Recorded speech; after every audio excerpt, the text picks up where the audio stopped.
Welcome to the Golden State Media Concepts Travel Podcast, the show that gives you advice on everything travel. We explore places you've always wanted to go, as well as giving tips for traveling in those places. We'll give you advice on the best sites for travel tips, information, and discounts. Join us as we travel the world, explore cultures, and meet new people. The Golden State Media Concepts Travel Podcast has got you covered.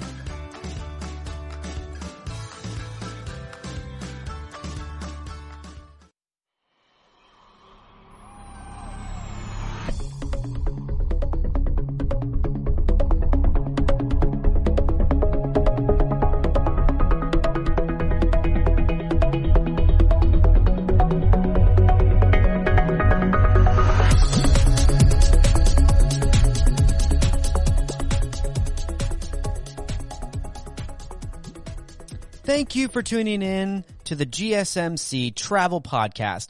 I'm your host, Brian Chambers. Welcome, and I hope wherever you are safe, healthy, and happy. Go ahead and grab that blanket, that drink, that furry friend, and curl up because it's time to talk travel. Today we're going to be talking about, is it safe for pets to fly? Also, emotional support animals versus service animals, and some friendly hotel chains for your pets as you travel. And stick around to the end of the show as I go through the top 10 dog-friendly cities in the U.S. You're not going to want to miss it. Let's dive in. All right, it's that big question that everyone always wants to know. Is it safe for pets to fly? Everyone has their own opinion on whether they should bring their pet. And I know everyone, even me, I'm a pet owner, we consider our pets part of the family. They're like children. If we don't have children, they almost take the place of children if they haven't in your lives already like they have ours. But they are very much a part of your family, and whenever you can take them with you, I think it's great. I actually think it's really wonderful. But when I travel with my pet, it's usually, my dog usually comes with us when we drive or we do something that is in the car. I feel a little bit safer personally that way, and I feel like I can at least control the environment a little bit more and a little bit easier with less variables than it is when you fly. But people have had their pets fly, and sometimes, let's say you're moving and you're going overseas, or you're going really far, and you have to take a plane to get there. Traveling by car or train is just not as accessible for you or possible at that point. And you need to bring your pet with you. Obviously, you're not going to just cast them away, but you need to bring them with you. So we always ask ourselves, is it really safe to fly? And it can be. There's a lot of people that have looked at this issue over the years, and obviously things are never perfect, no matter how we look at it.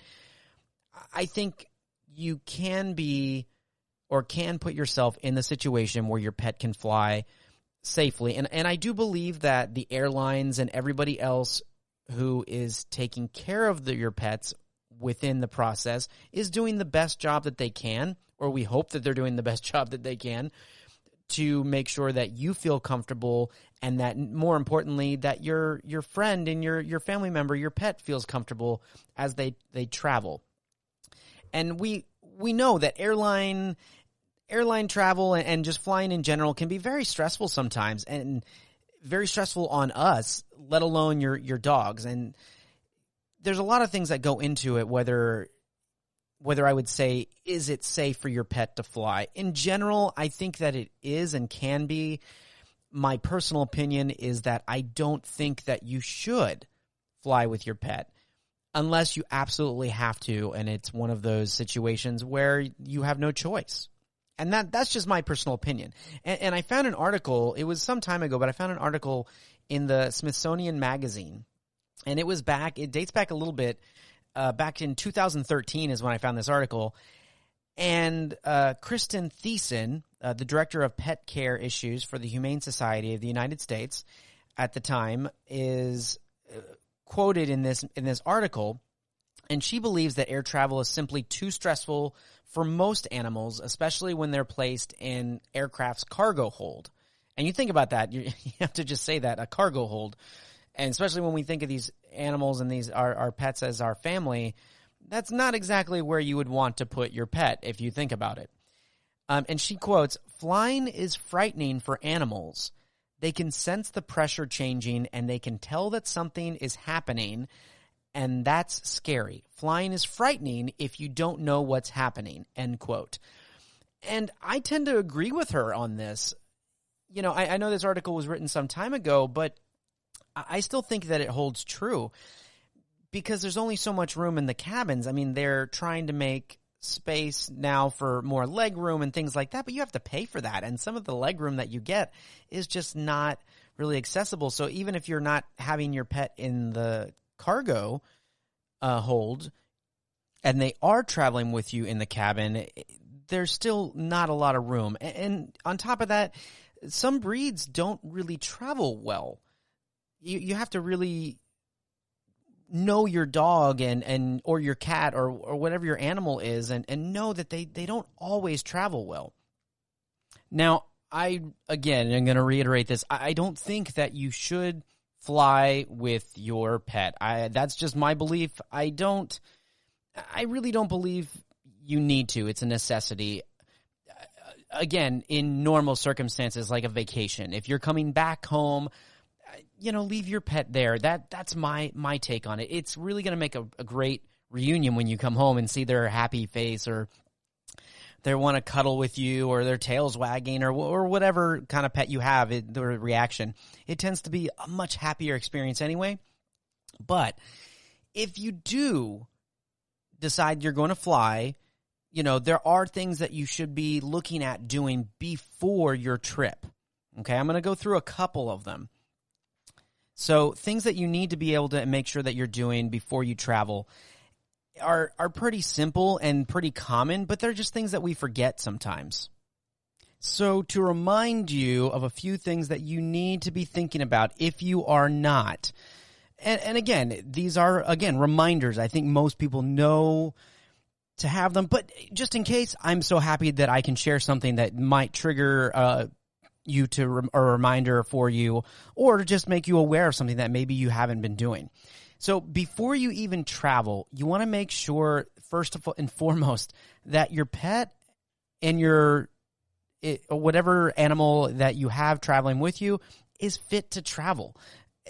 Older dogs and cats and animals, when they have illnesses or get to a certain age, it's just not safe for them to be traveling. It can trigger so many different things, but if you are on the fence about it and you think that maybe my pet is a little too old, I always recommend consulting your vet or an animal specialist to really talk to them and figure out, is it safe for my pet to travel? So that's first and foremost. The next thing you want to make sure you do is get an ID collar with all your info and, your address, so everything that you have or some way of contacting. I know now most pets have the chip in them. You want to make sure that at least that information is up to date and all of your information in there is correct. It's also important to take medical documents or pictures of your medical documents. If you don't have a hard photocopy and you're not one of those that you like to carry around the hard copy, put it on a disc or on your computer. That's fine. I like to snap things with my phone, having the picture right there. It's kind of like when you go into the airport and you go drop your car off, you just take a picture of the parking lot or your ticket so you don't ever forget or have to hang on to that piece of paper to remember where your car is parked. You can do the same thing for your medical docs for your pets and things. That way they're really accessible because everyone typically has their phone within an arm reach when you're traveling. So that's something that you can do. It's really important to know the medical records when you're going somewhere anyway. You want to also make sure you have the proper crate. Whether you're having your pet travel inside the cabin or they're forced to transport in the cargo area, you want to make sure that you have the proper crate. And you want to go and it needs to be IATA approved, and you can go to their website and you can check out lists of credentials and things that you need to know about purchasing those crates. But, just make sure that it is IATA approved. And any crate or carrier should be large enough for your pet to sit, stand, turn around with ease. All of those. All three of them. So they need to be able to sit, stand, and turn around with ease. So these are all things before you even go as far as prep. So consulting your vet, making sure that they're fit, making sure their ID colors and all, don't just go right to, I bet they would look adorable in this little outfit on our trip. No, there are more important things that you need to look at first. Yes, I'm sure they would look adorable in those little outfits on your trip and make great Instagram photos for you to post for your travel adventures, but you want to make sure that their safety is first. So once you have all that kind of under control, you want to look at preparing your pet for a trip, especially when you're flying. Now, this can go towards preparing a pet for a road trip, or if you're going on a train, something like that. If they are not used to doing or traveling in any of these ways, it can be, again, stressful for an animal to travel like this if they're not used to it. So prepping your pet for the trip is actually a really great idea. It's kind of, think of it like a rehearsal. You're going to rehearse for your trip, and it creates that habit and those situations that the pet can be a little bit more comfortable when doing. So the first thing you want to do is make sure you're taking your pet, your dog or your cat or whoever it is, before you board a plane. Make sure you take them for a walk. Make sure that when you get to the airport, let them sniff around, get a little bit more comfortable with the surroundings. Granted, they're going to be on an airplane. It's going to be different, but let them hear the noises. And one, they can go to the bathroom and things like that, not on the plane, right? So you want that to be all taken care of. But this also allows them to get a better sense of where they are and what's about to happen. Again, not my choice to fly with my dog, but again, if you need to or you have to do this, or you're just one of those that it's okay for you, then these are things I recommend. Don't fly with your pet during hot summer months. Okay, that's just one thing I want to throw out there again. And we'll go through a couple more right here. You want to make sure that you also arrange for direct flights. Don't get these transfers, because it just causes, there's delays and things happen. It's stressful. It's stressful on everyone. No one likes delays. So imagine what your pet is going through, right? It can also slow things up with the way that they're loaded or unloaded if they had to travel underneath the plane. So, and depending your animal size, you could purchase a pet space in the passenger cabin. Sometimes they allow you to, if they fit under your seat or in your lap, and it's a fee. You just have to check whatever airline, but you can possibly purchase a seat or a spot in the cabin for them. If you check your pet into the luggage hold, remind the airline staff and the baggage handlers that there's a live animal on board. Now, they will do their best and all that, but you just want to remind them. Also, there are certain breeds that don't do well, that have respiratory problems. Make sure your breed, talk with your vet, and make sure it's not one of those breeds that has issues, because putting that amount of stress or that pressure, when flying, it could really cause them problems. So just keep that in mind. So those are things at the airport that you're going to want to do. Now, before getting to the airport, or if you're going on a car trip, a good thing to do is to put the crate or whatever you're traveling your pet in, it's going to be traveling in your car, and have them get comfortable just being in the crate for starters, and then putting the crate in the car and then driving them around, like short trips. Like you could get in the car and take a little short trip around the block, or you could, drive, and each week maybe increase it a little bit longer every day if you want to, make the trip a little bit longer, and so they can kind of get used to feeling the car or train or what a plane would feel like humming, while they're there, and make them a little bit more comfortable. That's just a really great thing to do. I highly recommend it. My dog, when he was a puppy, when I had him, my first dog, he had to get used to the car. He was really crazy and very energetic, and it was great. But once he got used to the car, he could easily do, a long, we could do an 8-hour road trip we would stop and stretch our legs, but I mean, we could easily do an 8-hour road trip where he would hop out, do his thing, like we get at a rest stop and then get back in the car. He'd lay back down, and there's times he would be looking over my shoulder, and then most of the time that during the ride, he was fast asleep. So that actually helped. So the more that I had him in the car and on these short trips, the more comfortable he was. I never took him on a plane. I was not my choice again. So, but the last thing I want to leave you with, whether you choose to fly, whether you think it's okay, whether you don't, I leave that up to you and to your research and talking to your own vets about your animal, your pets and your family members. But this I leave you with in this segment.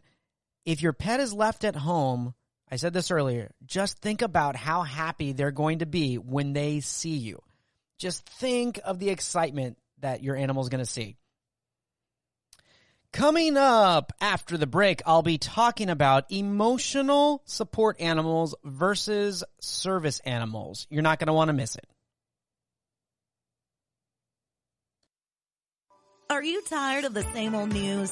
Are you sick of the seemingly endless political spin and negativity? The GSMC America Still Beautiful podcast is a weekly news podcast covering all the top positive and uplifting news stories. We cover stories that will inspire, uplift, and remind you of the good in the world. Tune into the Golden State Media Concepts America Still Beautiful podcast to get all the great and positive news stories of today. Download the GSMC America Still Beautiful podcast on iTunes, Stitcher, SoundCloud, Google Play, or anywhere you find podcasts. Just type GSMC in the search bar.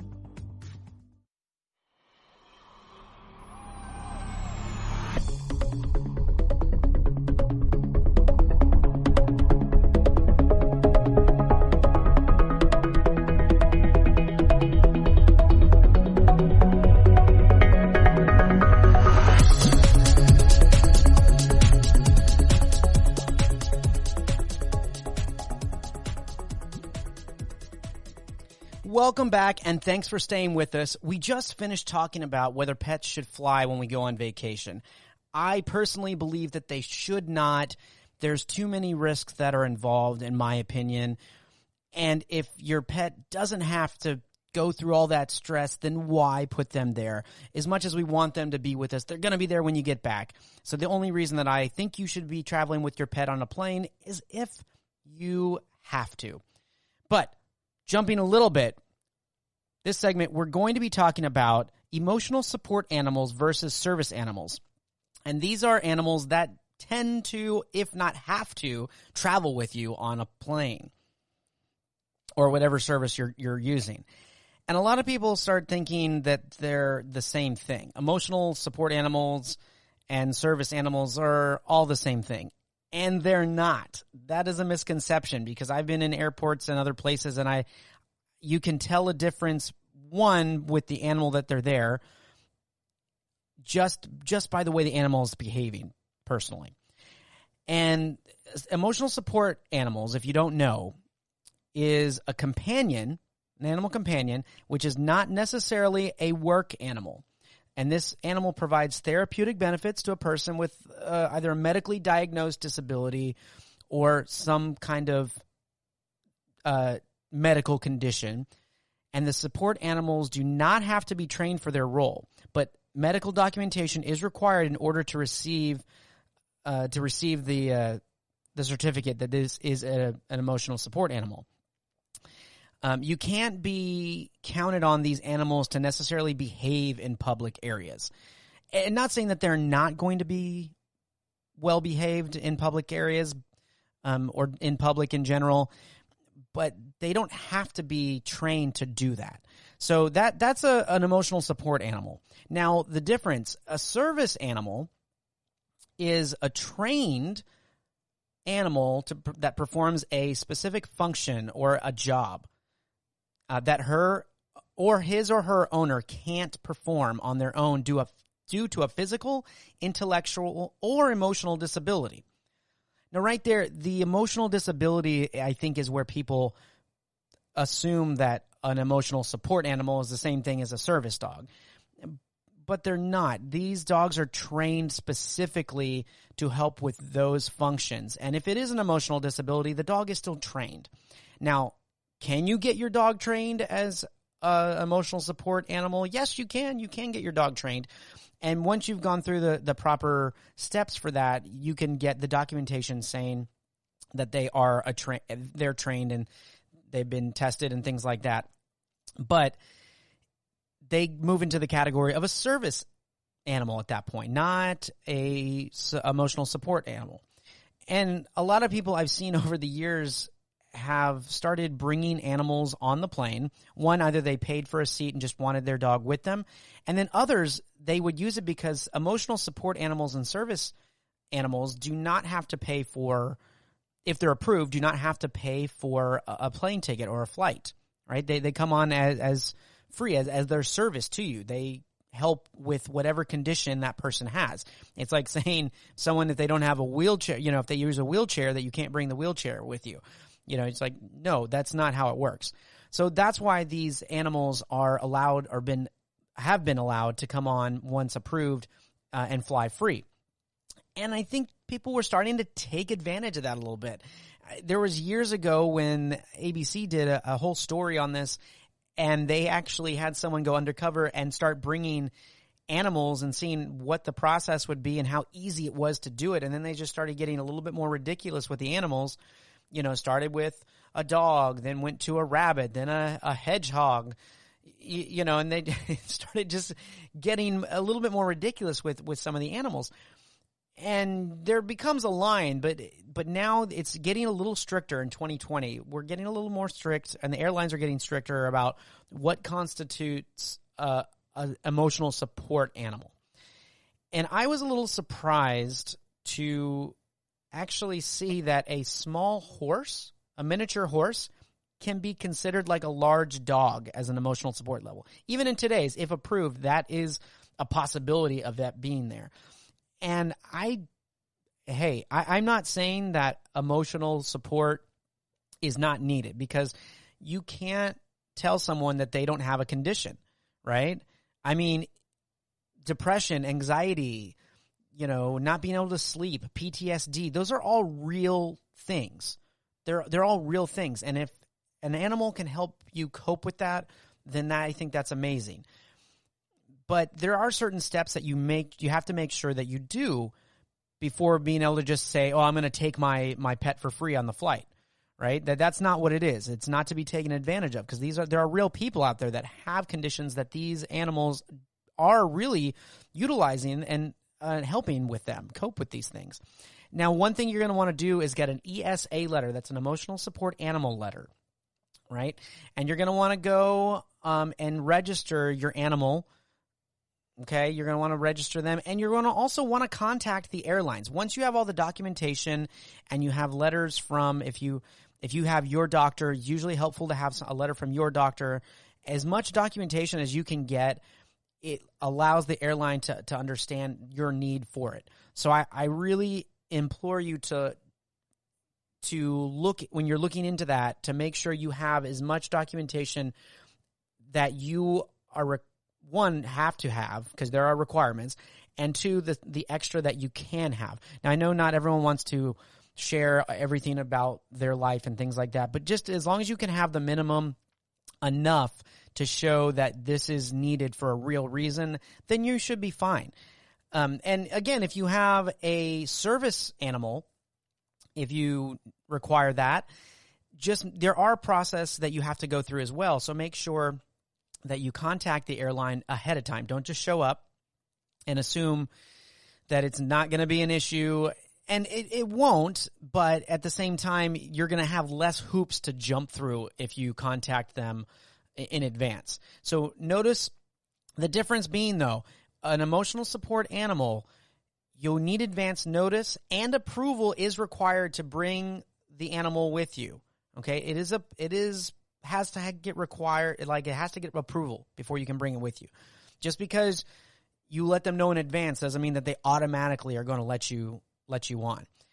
Now, with the service animal, as long as you let them know ahead of time, it makes your life a little bit easier, but they will approve it. That doesn't change that. It's just encouraged that you do that, but it's not required. The other thing is that there are requirements for the animals in general. Okay, if you have a service animal, they are a certain age before they are given to you. But if you have an emotional support animal, the animal must be 4 months or older. 4 months or older. So you can't have any of those little babies and those little cute things, No. Where everyone on the plane is going to want to stop and look and ooh and ah over. No. 4 months or older, the animal has to be. The animal must be able to fit at your feet or under your seat or in your lap. So you have those three: at your feet, under your seat, or in your lap.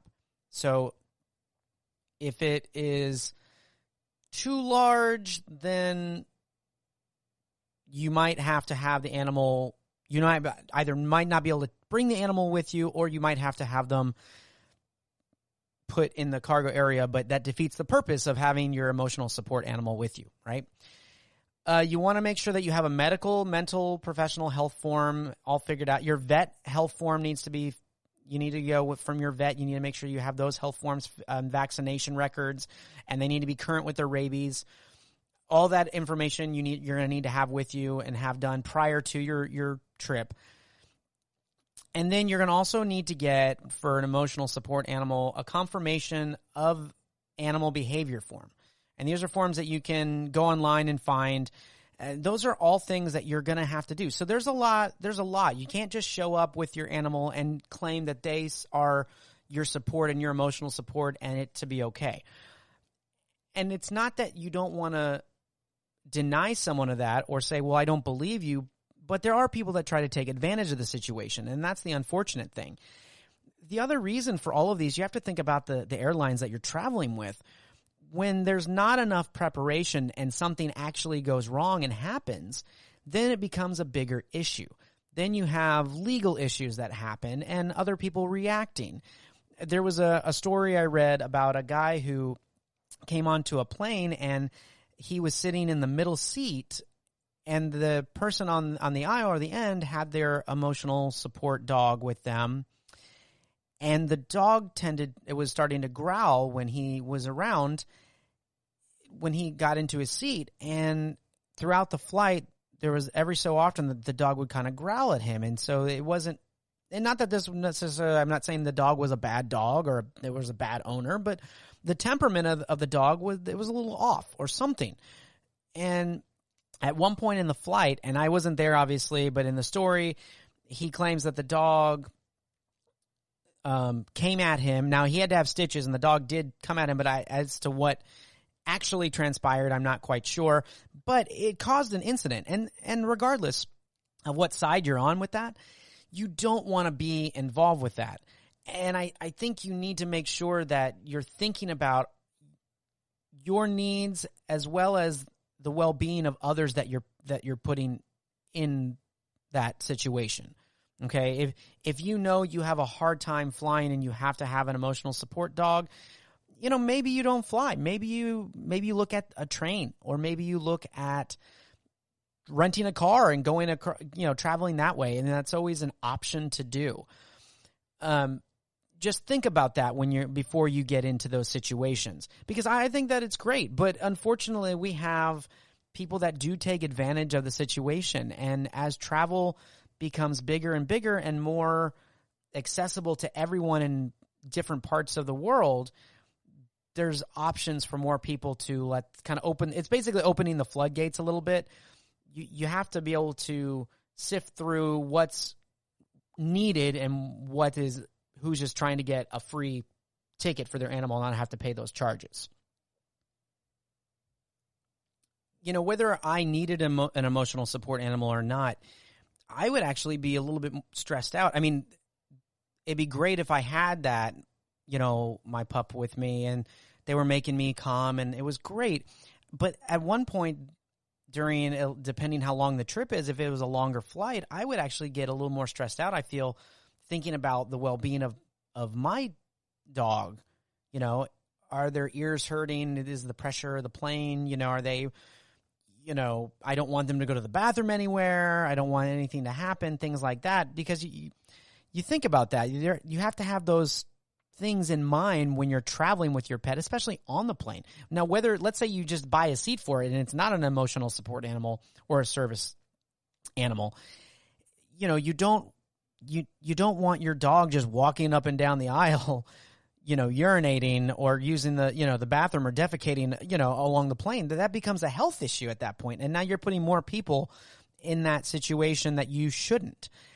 And so there's a lot of preparation that goes into having these animals and getting these registers the correct way and the forms filled out the right way. So make sure that you look into it. Talk to your doctor, talk to your vet, make sure that you have the proper documentation. Don't just go on the internet and fill out the first thing that you guys are going to see that say, register your pet here. I'm going to tell you right now, it could be anything. Make sure you look and go to the airline websites, let them know in advance, and double check any extra things that you need to have when you fly. That way you have no stress when you get there, and it's just a very pleasant hello with a big smile with you and for your emotional support animal, because I think they're a wonderful thing. Animals are fantastic. I'm always been a dog person. My wife I love all animals. We're not a cat household. I think that's mostly because of me. But there are some really wonderful cats that I've had experiences with in my life that I could see them just as a calming experience just to have next to me. So I completely understand that, and it's real. Emotional stress is real. So don't knock that at all. But we want to make sure that we aren't taking advantage of that. So if you are going to plan to have your emotional support animal, look into it and research ahead of time. If you have a service animal that you have to travel with, then make sure that you do as much to prep for your trip as you can by letting them know. There's less requirements, but make sure that you have what you need when traveling, so that way it's a little less stress-free on everyone. After the break, I'm going to be talking about some hotel chains here in the U.S. that are very pet-friendly that you might want to check into. Don't miss it. Tired of searching the vast jungle of podcasts? Now listen close and hear this out. There's a podcast network that covers just about everything that you've been searching. Hey! The Golden State Media Concepts Podcast Network is here. Nothing less than a podcast bliss with endless hours of podcast coverage. From news, sports, music, fashion, cooking, entertainment, fantasy, football, and so much more. So stop lurking around and go straight out to the Golden State Media Concepts Podcast Network. Guaranteed to fill that podcast itch. Whatever it may be. Visit us at www.gsmcpodcast.com. Follow us on Facebook and Twitter, and download us on iTunes, SoundCloud, and Google Play.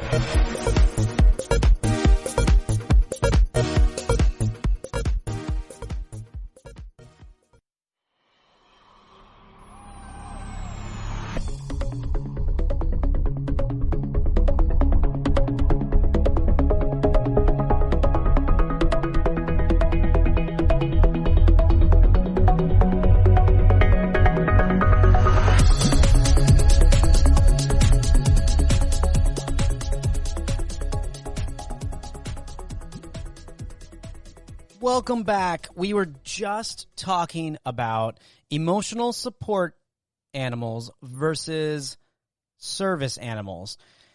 And it's really interesting to make sure that you know the difference between those two. And if you have or need an emotional support or service animal, make sure that you check with your doctors and vets and everything else and have the proper paperwork and things that you need before you travel. But speaking of our furry friends, when they do come with us, we want to make sure that wherever we're staying, they are just as comfortable as well. We want to make sure they're comfortable when they travel. We also want to make sure they're comfortable when they're sleeping and we are not traveling, right? So we're going to get into a couple of hotel chains here in the U.S. that are typically dog-friendly. Now, remember, this is going to vary hotels in different places in different cities. Some of the hotels in these chains are not as dog friendly in certain areas as others. But in general, you can probably count on these being more dog friendly hotels. I'm going to just dive right into this because there's really some great recommendations in here, and there's some really good quality chains. All right, so we're going to start right here at the top with some of the best hotels, right? The Four Seasons Hotel. The Four Seasons Hotel, that's right, Four Seasons Hotel and Resort accepts pets. Okay, now there are some that don't. It's a luxury hotel for those of you that aren't familiar with the Four Seasons. But if you're a traveler and you've ever wanted to stay somewhere really nice and just really spend that extra bit of travel on the luxurious side of things, you're going to be looking at Four Seasons. But it is a luxury brand and offers small dogs and cats, and those mean usually about 15 to 25 pounds. It can vary depending on the hotel, and they allow them to stay with you, and they have amenities for your pet as well. Things like beds, water bowls, or doggy or cat pads, things like that. And the concierges are pet friendly as well, and they're very helpful about finding local dog parks and things like that, and other properties that accept animals that tend not to charge, if that's what you're looking for. So the Four Seasons is definitely somewhere to look. Again, make sure you check with whatever hotel in whatever city you're staying with first to confirm that they are pet friendly. But typically Four Seasons, if you have an animal between 15 to 25 pounds, is going to be great. It's going to be welcomed with open arms, and it's going to have a wonderful time. And let me just say, if you're staying at a Four Seasons and your pet's going with you, man, they are getting a sweet vacation. Another one is La Quinta brand. La Quinta is a pet-friendly hotel scene, and they're one to allow bigger dogs. So they have over 800 or around 830 U.S. locations, and out of those 830 locations, only 4 don't allow pets. Okay, so when I mentioned earlier that you need to check where you're staying, just double check just to make sure, because you don't want to get there and then find out that they won't allow your pet to stay with you.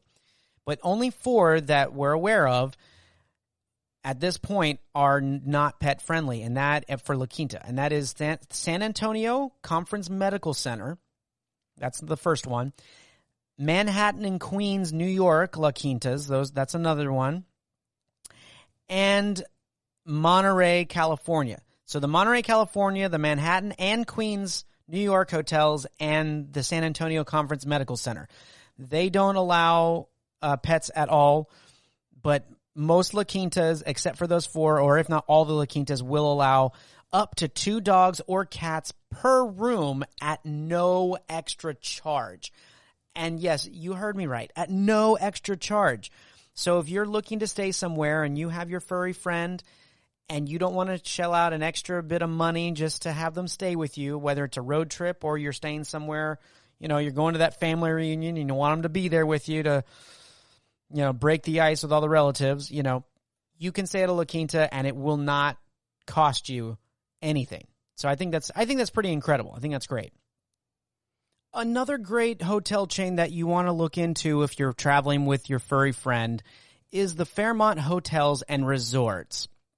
They are a lover of dogs, and they even have their own canine ambassador program, which I think is really incredible. You have to double check the property. Again, I will keep saying that throughout this segment. No matter where you're traveling, it's always good to check out what the hotel actually offers, because it does vary in the chains. But typically, you're going to find that Fairmont hotels are going to be more dog friendly. For instance, here's an example of checking it out. For instance, at the Fairmont in Washington, D.C., Georgetown, dogs stay free. I mean, that's already right there. And they give them treats, handmade pastry, like executive pastry chef treats. So they get like quality stuff coming out, and they're staying free. So it's great.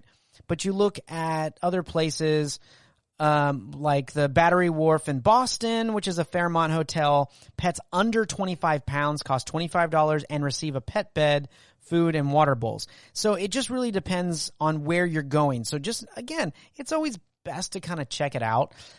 Our dog, we stayed at a DoubleTree. We stayed at a DoubleTree, and they allowed our pet that was under 25 pounds to stay with us. And our dog just loves, our dogs just love traveling with us. Of course, when we travel, when we take them, we're only driving, but they love the whole thing, the experience of the hotel. Our littlest dog is one that is less curious about her surroundings and more worried about what we're doing. So she kind of becomes a little stubborn in the stay, but once she's comfortable, she just makes herself at home, and it's really great. So I'm going to go into a couple more. Another one to look into, Hotel Indigo. Hotel Indigo. They are a big pet-friendly hotel chain. They're more of a boutique. Let me say that correctly. A boutique chain. Hotel Indigo is. So they're associated with the Intercontinental brand, and they have more than 36 hotels in the U.S. And they are always welcoming of dogs and most breeds of dogs and other pet animals, as long as they're behaved. Associated with some of those costs, it can be somewhere between $25 to $75, again, depending on location. There are even some of the hotels with Hotel Indigo that have resident dogs that they have on the properties. So you will find that this is going to be they're going to be more than accommodating for your furry friends. And so that is another chain that I highly encourage you to check out. Now, if you're looking for not quite as luxurious of a stay and you're traveling and you have a lot of people with you, or you're just wanting a place that you're going to find enough of these chains around the U.S. as you're traveling, the Red Roof Inn. The Red Roof Inn is a friend to almost all pets. The hotel chain has 360 pet-friendly properties. Only 3 Red Roof Inns don't accept pets, and that's only due to the local ordinances. That's the only reason that they won't allow them there. And they don't charge a nightly fee or deposit for your guests. So there's no fee or deposit that you have to put down, because again, you're going to want to check every hotel. I keep saying this again, wherever you're staying, that you're going to want to make sure you check if there's a fee or a deposit, because sometimes it's just a deposit, and just in case your pet decides that it doesn't like the room and makes it its own, does a little bit of redecorating, you might not get the deposit back. But some will have a deposit, and some will have a deposit and a fee, but you get the deposit back. So again, I'm trying to find some hotels for you that are free or have minimum stipulations that go with it. But Red Roof Inn is one that you will be able to find plenty of in their chain. Like I said, 360 properties. So they're worth checking out. Another one that I found that was interesting is Aloft Hotels. Aloft Hotels are part of the Marriott family. So if you have those Marriott points, this might be one that could really interest you. And I'm one who has Marriott points. We're part of Hilton Honors and Marriott. But if you're looking at specifically at a Marriott family hotel, Aloft Hotels is one to look at if you have your pets. They are pet friendly. And again, policies will slightly vary depending on where you're at and what location. So make sure you're checking before you're booking. But they have great programs. They provide beds, bowls, complimentary treats, and even toys, which is really great. They have 134 pet-friendly properties in major cities across North America. So that's a lot of properties and a lot of options for you to check out. So most locations allow 2 dogs under 40 pounds per room at no additional cost.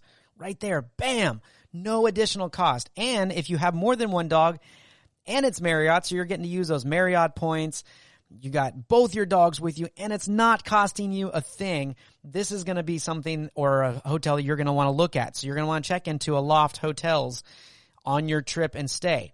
So guests with larger dogs and other types of pets are encouraged to contact the hotel, and sometimes they'll be willing to work with you. So if your dog is, let's say, 45 to 50 pounds, because I know I had one dog at one point that was between 40 and 50 pounds, and it was really kind of a weird thing because when you're traveling to these hotels, you want to make sure that you're following the guidelines, but you're talking about a couple extra pounds here. Can't they just bend it? But sometimes they're very firm about their policies, and other times they're very willing to work with you. And Aloft Hotels will typically be willing to work with you as long as you contact them prior and talk to them a little bit. So just a heads up on that. But, that gives you a little bit more options. So that's great. The Kimpton Hotels is another chain, and that's part of the Intercontinental Hotels group. And they are also known for its animal attractions. They're known for its animal attractions. So everyone and their hotels, they will welcome dogs, cats, or other types of pets if you have them. I've been told that they will look at birds, or even if you have those lizards, or if you have to travel with a snake, if that's your pet, your choice. But no judgment there on my part, but everyone has their own taste. But yeah, if you bring your pet, they will be welcoming. So the Kimpton Hotels, part of the Intercontinental Hotel Group, is a pet-friendly chain. Some of the locations have a director of pet relations on staff to give you and your pet a great welcome. It's like your own personal concierge for pet. So it's, so they really roll out the red carpet for this, which I think is fantastic. You're going to get comfy pet beds, bowls, treats at check-in. They even have what they call a pet-friendly yappy hour reception in the evening. So I think that's kind of great. They're really tailoring your experience of your stay and your pet stay together, and I think that's wonderful. They have 60 properties in 34 cities in the U.S., so you want to make sure that you check those out. Now, the Kimpton welcome all pets with no additional fees regardless of the size, breed, or weight, and it puts no restriction on the number of pets. So if you have 3 pets or 4 pets, they're not going to put a restriction on that, and it's not going to cost you anything. So not only are you getting that pet concierge, the director of the pet relations, you're having the yappy hour, you get all your pets. It's not costing you anything. And they have some really great hotels, so you want to make sure that you check those out. Again, 60 properties in 34 cities. So look into Kimpton Hotels. That's another great chain here in the U.S. for all those pets. Now, the last one I'm going to get into is one that you may not think of, but they have more hotels around the U.S. than you can imagine. So if you're really just strapped and you need some place to stay and you're traveling with your pet, Motel 6 is always an option. Motel 6 apparently was the first national pet-friendly hotel chain. Okay, and they have been welcoming pets since 1962. 1962. So that's a long time. So I think that they're capable of handling this since they have a little bit of experience, right? And on top of that, Motel 6, there's at least 1,400 properties across the U.S. and even Canada. That's a lot of properties. Over 1,400 properties, right? Motel 6, they allow 2 dogs or cats per room with a combined weight of 150 pounds or less. And they don't charge additional fees. So again, it is an option. It is an option. If you're on that road trip and you are planning to draw, or you need a place to stay and you see a Motel 6 and you got your furry friend there, don't worry. They do allow you to have your pet there with you. So there you go. There are some hotel chains from the most luxurious to the most budget friendly, some that have deposits and fees, and some that are completely free. So make sure you always check out before you leave for your trip or book that hotel what their policies are, because some of them do change depending what city you're at. We want to make sure that you are comfortable, stress-free, and so is that furry friend that travels with you. Stay with us, because when you come back, we are going to be looking at the top 10 friendliest dog cities in the U.S. You're not going to want to miss it. The GSMC Life and Happiness podcast takes you on a journey of exploration. We'll discuss tried and true methods alongside the latest trends of how to best live your life to its fullest and happiest. From psychology to meditation, science to self-help books, the GSMC Life and Happiness podcast will help you to discover what makes you happy and how you can live life being the best you possible. Download the GSMC Life and Happiness podcast on iTunes, Stitcher, SoundCloud, Google Play, or anywhere you find podcasts. Just type GSMC in the search bar.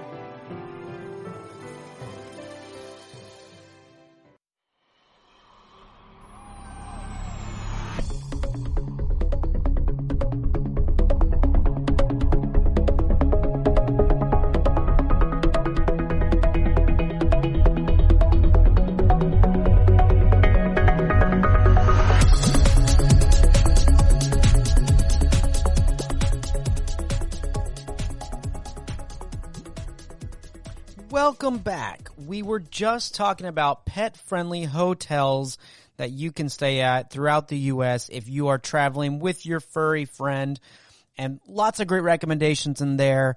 So make sure that you check those out and what works best for you. But I'm glad you stayed with us to the end because we're going to give you a top 10 list of cities in the U.S. that are dog friendly. So this one speaks to my heart especially because I'm a dog person, and anytime we're visiting certain cities or wanting to go on road trips and things, we always love to know what cities in the U.S. are dog friendly. Not just where your hotel, but the city itself, because when you go on a trip and you have to leave your dog in the hotel the whole time, they get kind of lonely, and then you're putting them in a situation where they're not familiar, and then they're missing you, and it breaks our heart. That's all it does. So anytime that we can have our pet out and about with us, it's great. So I'm going to go through a couple. This may not be what you would imagine. This list might be a little bit different. Some of these I completely agree with, and some of these I'm a little more skeptical only because I haven't experienced bringing my dog to that city. And we're going to start with number 10. We're going to work our way backwards today. So number 10, Albuquerque, New Mexico. Albuquerque, New Mexico. 33,000 acres of public parks, right? That's just crazy. That's just crazy. So that is a lot of parks. And that's a lot of space to be able to have your friends, especially if you're an outdoors person. You know, Albuquerque is going to be really great. If you want to put it into perspective, you're looking at about a quarter acre for each dog, cat, bird, and anything in the city. That's a lot of space. So there's a lot of room. There's a lot of room in Albuquerque. So I can see why, and I understand why they're making the list here. And it's just a friendly place. If you've never been to Albuquerque, it's wonderful actually. I love going through New Mexico. And being from Texas, it's an easy trip for me. So whenever I'm traveling over or going to see family in Arizona, I've gotten a chance to go to New Mexico. Plus, my college roommate was from Farmington, New Mexico, and we would go to his parents instead of coming back home when I'd come home to Houston. He would go to Farmington, and he invited me a couple times, and so I enjoyed it so much I'd go back and forth with him. So it's really great. You pass through Albuquerque. Farmington's a little bit closer to Colorado, but you get a chance to see that entire area, and my dog loved getting out and running around there. Number nine, Tucson, Arizona, okay? Tucson, Arizona, Arizona in general is it's dry weather, so it's really great. So you don't have that humidity that in the south or in some of those other areas that you want to melt, where it's only 90 degrees, but it feels like 130, kind of like here in Houston right now. We are located, between, New Mexico, Louisiana, and the sun. That's pretty much what it, as a friend of mine would say. That is pretty much where we are. But Arizona, you have a little bit more of drier heat, and so it's a really great for for those breeds that love that type of weather and are very active. The local parks and trails they're really scenic. It's really great, especially if you're outdoors. And Tucson is home to Pit Palooza. It's a festival celebrating pit bulls for National Pit Bull Awareness Day. So, and no worry about breed-specific legislation there at all. So, that's what they say. But yeah, so there you go. So you have a really cool area or a festival just celebrating dogs in general. So that is great. Number eight, according to this list of dogtime.com, it's San Diego, California. San Diego, California. And San Diego, I totally see, just because it being by on the coast, and most of these are going to be coastal cities. There's going to be some that surprise you, but I wasn't surprised to see San Diego on this list.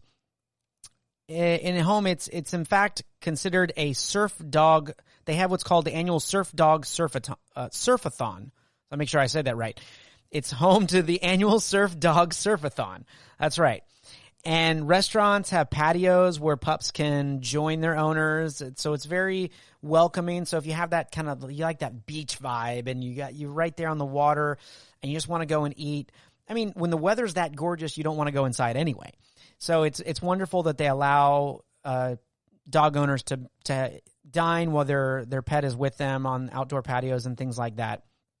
And again, something fun. Get those dogs in the water and playing. That's great. So again, moving down this list, this one I was completely shocked at, and I shouldn't say completely, but it took me by surprise, and Boston, Massachusetts makes the number 7. I wasn't as familiar with the Boston area because that's one of the cities that I have on my list to go to. But apparently it is according to dogtime.com, it's a fun town for pups and owners, as many of the local bars offer, again, this word that we found, in quotes, yappy hours. So the yappy hours is basically a nice little drink, and you get to bring your dog there with you. And so it's a very big thing around there. And Boston apparently is very canine friendly. So if you're looking for a city that's not necessarily in the south or on the water on the west coast, you want to go to the east coast, Boston is an option as a dog-friendly town.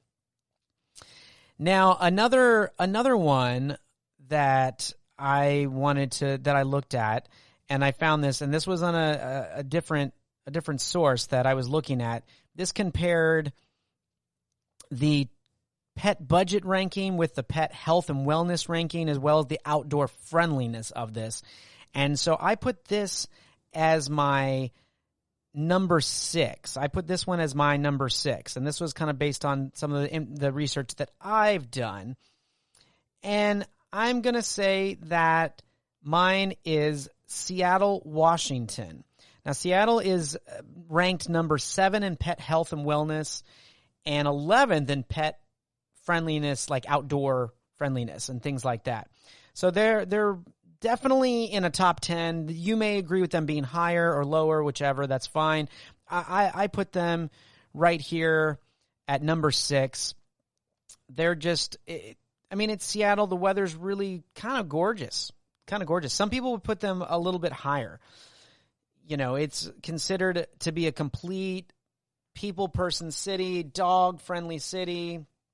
You know, and according to dogtime.com, they say that there are more dogs in Seattle than children. And I think that's interesting. That's really interesting. And to me, for a dog lover, I think that's kind of awesome. They even have an indoor dog park. So if you don't want to pack your umbrella and rain boots, you know, and that makes more sense. I mean, they have rain happening, I don't know, was it 80% of the time up there, or 70% of the time it rains, or they say it's always raining in Seattle.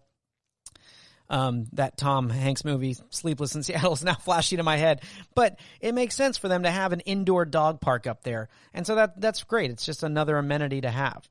So great. So Seattle is making my list at number 6. Now, moving into the top 5. I'm going to move into the top 5. At number five, I'm going to be putting Austin, Texas at number 5. They are ranked number 2 in pet and health wellness, and they are also ranked 54th in outdoor friendliness. And that's a little bit lower, I know, as far as the outdoorness, but pet wellness is really high. And being very familiar with Austin and going there many, many times, there's so many things to do. There's really neat landscaping. You can get out to the hill country. There's plenty of lakes. And the food scene in Austin is wonderful, and they are very, very pet-friendly as far as allowing your pets to come sit with you on the patios and places like that. It's really great. I can't even tell you. One thing that they have that I think is really cool, they have a food truck that serves up plenty of natural treats for pups on a walk, and it's called Bow Wow Bones. It's a local food truck in Austin, and that kind of tells you right there how friendly that they are when they're dedicating food trucks and restaurant space specifically to you and your dog. So I think that's really great. You can also take a yoga class with your dog at Austin Doga. I found that one. That's kind of neat. I'm not exactly the yoga type. I would rather do the Pilates. I know my wife loves yoga as well as Pilates. So that might be something that she might look into if we ever go visit my brother in the upcoming weeks in Austin. So Austin makes my list at number 5. So moving right along, and we are now in the top 5. Looking at number 4.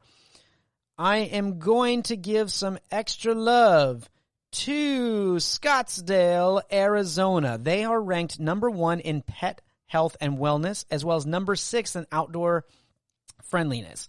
So Scottsdale, Arizona, it's not surprising. I mean, we had Tucson up there earlier, and I know Scottsdale is kind of, I know some people might argue that, but if you've ever been to Tucson and Scottsdale, they're very different, and even though they're very close and they have some of the same landscape, they're two different types of cities. So you have a different flavor in each of them, which I think is really great. And I think Scottsdale is wonderful for all the things that Tucson has, plus just the overall experience of having your dog and being surrounded by businesses that have allowing dogs in their shops and things like that, as well as restaurants where you can bring them inside as well as outside. And again, that dry weather is just really great. Humidity, depending on the breed, but when you have high humidity, it can be really rough for some dogs. So that's really great. All right, moving along to number 3. Okay? I'm going to give this one up. We're going to go back to the West Coast. San Francisco, California. That's right. San Francisco, California is going to be my number 3. And if you've never been to San Francisco, the weather is just fantastic. It's California. It's the West Coast. You have a nice, cool breeze in the mornings off the bay when you're in San Francisco. You have a lot of winds. You're right there with beaches along the water, so it's really great. There's natural trails. The park, the Golden Gate Park right there is a wonderful place, you know. And the other thing that I found out, that pups are allowed on trolleys. So there are you can bring your pup on the trolley, okay? So San Francisco also has the lowest average in pet deposits. That's that. I think if you're looking to rent or move there, I think that's a great thing to have. And they're also home to Dog Fest, the annual festival that celebrates dogs and raises money for local elementary schools. So there you go. You're helping the community as well as celebrating the love of dogs. So I think it's really great. There's a lot of dog owners in California in general, and that's why some of these cities are making them. But San Francisco, great city. They're making my top list right there. Moving into the top 2 spots. All right, here we go. So number 2, I'm going to give Colorado Springs, Colorado, the number 2 spot. They are 42nd in pet health and wellness rank, and they are also, but they're 12th in outdoor pet friendliness. So they kind of balance each other out a little bit. Colorado is gorgeous anyway, just being around the mountains. You have different landscapes, very outdoorsy. It's a nature's dream out there. I mean, it's great. So I put them at number 2. Not only are there plenty of dog parks, there are places like the Crags Trail, they say, or Pike National Forest, or even Seven Falls, which is a canyon filled with like beautiful waterfalls. So there's lots of different places for you to go with your pet, and they're very inclusive. And it's a place that if you have one of those dogs that adores the outdoors, Colorado Springs is going to be one of the places that they are just going to drool about. They're going to dream about it. You never, when you see their little legs running when they're sleeping, that's what they're dreaming about. They're dreaming about these places. Great. So let's move into my number 1. My number 1, and this was on several lists that, and when I found in research, number 1 is Portland, Oregon. And that's right, Portland, Oregon. So we're going back up to the upper West Coast up there. Portland is considered a very friendly dog city. I think it's great for so many reasons. They are ranked 21st in pet health and wellness and 9th in outdoor friendliness. That's a very, very high, considering that we're looking at, kind of more in the top 100 as far as cities goes. But they have 33 dog parks, more dog parks per capita than any big city in the country.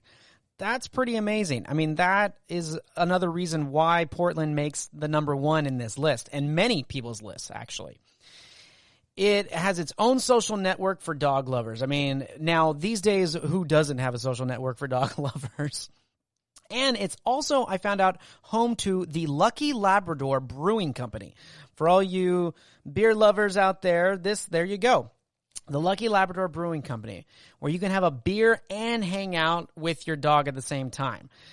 So those are between the outdoors, the weather, and just the social networking and the way they incorporate dog living to the rest of everything that they do up there.